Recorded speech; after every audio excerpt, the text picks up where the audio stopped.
coats in for Don on a night of major developments on multiple big stories. New tonight, Rudy Giuliani's law license is suspended in Washington, D.C. After the president's former personal lawyer saw his license suspended in New York, all for pushing the big lie of non-existent election fraud.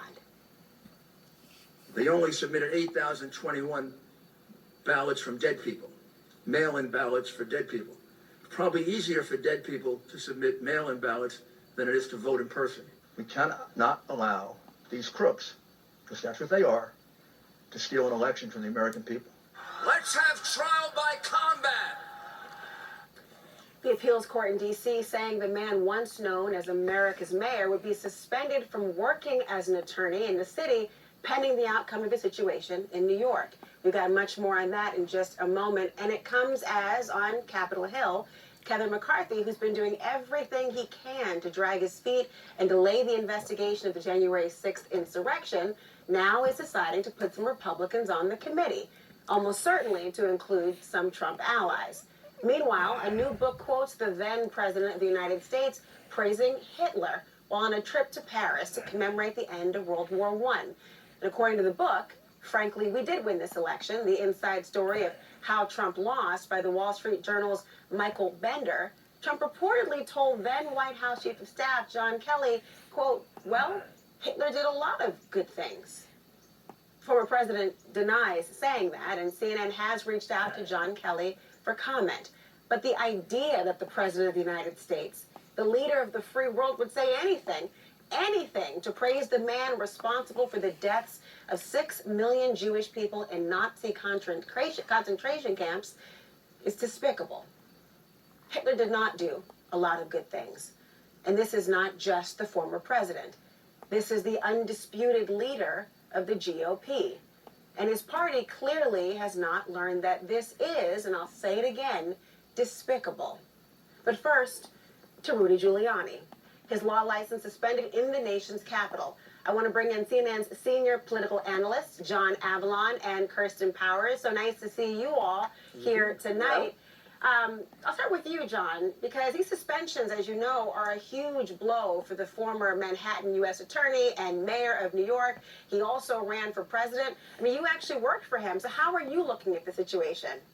Well, I think it's a tragedy when you look at the arc of his career. I mean, this is somebody who was one of the most respected prosecutors of his generation, leading the Southern District of New York, and was really revered in that office. So to have the first insult be to have the SDNY raid his house, and then remove his law license in New York in a blistering document by those judges, and now, you know, Washington, D.C., it's part of a pattern. But I think it shows how far he's fallen in some very critical ways. You know, this is somebody who used to say that the law is a search for the truth.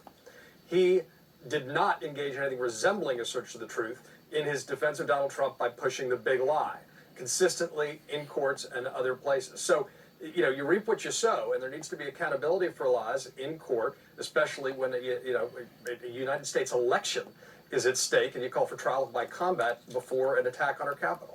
And by the way, he knew better, right? Kirsten, I mean, the idea here that Giuliani can somehow claim that, oh, I didn't know better. He was the SDNY U.S. attorney. He was the mayor of New York. He's somebody who's in a great deal of legal peril right now. I mean, libel lawsuits and all the like based on it. And even Trump's former lawyer, Michael Cohen, who went to prison over the hush money payments to protect his boss.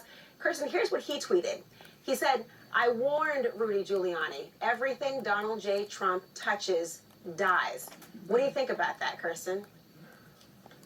Well, I think that Rudy went into this with eyes wide open. He obviously, I mean, you've listed off all of the credentials that he had in terms of understanding the law, and he still chose to lie to courts. He chose to lie to the public. He chose to lie to lawmakers, and about some pretty important things. And so I think this is an appropriate, punishment for him. He frankly probably deserves more.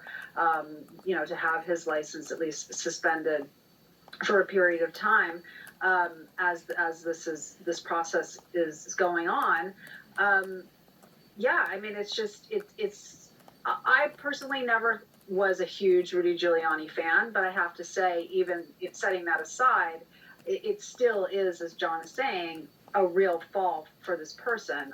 Even if you whatever critiques you'd have of him as mayor.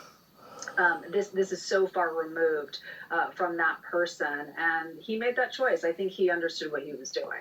And by the way, need not be a fan of the person. The courts are a fan of the truth, and that's what's owed to the courts, right? So when you go in there and you try to bring in the court of public opinion, and you say all these things that are not honest, and you're trying to use the courts as some vehicle and mechanism of this pulpit, it ought to not work. But let's go to the idea of how the big lie, by the way, is not just something that's confined to a discussion about Rudy Giuliani, because John, House Minority Leader Kevin McCarthy, you know that he's finalizing his picks now for the Democratic-led January 6th investigation, and he frankly is likely to tap lawmakers who he thinks can defend Trump. And I wonder, is that tactic going to work, especially after Speaker Pelosi? I mean, she included Republican Liz Cheney as one of her picks. Is that enough of a counterbalance?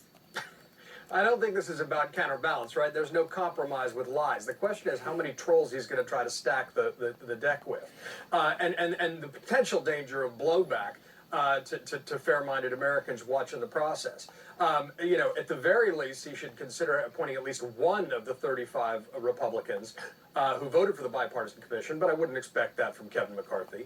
Do they want to make this a sideshow? Well, they're going to look like the circus. You're going to have to agree on some basic facts.